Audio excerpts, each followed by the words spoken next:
Hey everybody, Dr. Barron here, virtualheadacheспecialist.com. Some of you guys have asked me to talk about menstrual migraine, so I'm going to do that briefly today.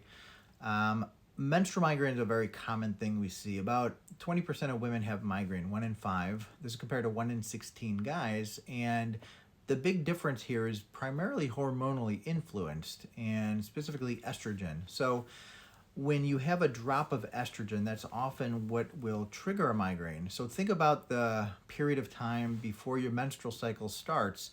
You get that drop of estrogen before the cycle. That's often a time where migraine will kind of pop up and emerge. Think about the placebo days of your oral contraceptive pills. Again, drop of estrogen will often trigger the migraine. So there's a number of treatments that I like to do for menstrual migraine. Obviously, any treatment should be discussed with your doctor. They should be prescribing it. You can discuss these tricks with them, and if they feel that you're a good candidate, you guys can talk together about that. But some of the things I like to do are, first of all, I'll start with something simple like a long-acting triptan, naratriptan or frovatriptan. You can look back at my triptan video that kind of differentiates the triptans and what separates them from one another. But these triptans are long-acting.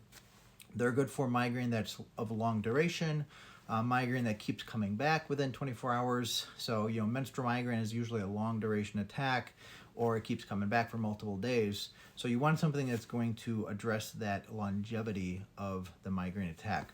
So those can do that. If those triptans don't work, by just taking it normally at the onset of the attack and then repeating it after a couple hours like you do with triptans, sometimes we'll do what's called mini prophylaxis. So people will split their triptan, specifically naratriptan or frovatriptan, a day or two before they expect to get their menstrual migraine. And so they do that half a tablet twice a day for several days into the cycle. If the migraine still pops up, then they can still take a full dose. So you're still getting a total of 2 pills in a 24-hour period, which is what you're allowed with triptans. Another good option that I like to use is DHE. DHE is historically one of the most potent long-acting abortive medications.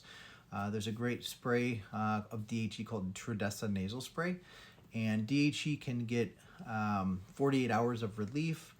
This new nasal spray hits IV levels of DHE within 30 minutes, so it's kind of like having a home rescue.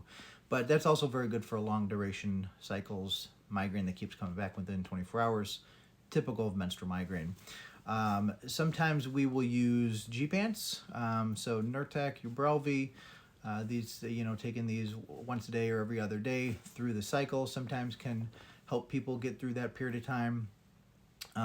If your frequency of attacks is high and things are just not working, it really comes down then to starting to adjust your preventive daily medicine to just suppress the frequency and the intensity of the migraines when they do pop up, in addition to using an abortive option. There's a number of other treatments as well out there. We're not going to go into all of those today. Those are things you can talk with your doctor. But the ones that I mentioned are some of the most common little tricks that we will try first. Second line treatments that, again, you would talk to with your doctor would be some women will use a long-acting 90-day oral contraceptive pill, Seasonal, Seasonique, Low Seasonique, these kind of medications. That eliminates the frequency that they're going to get that estrogen drop.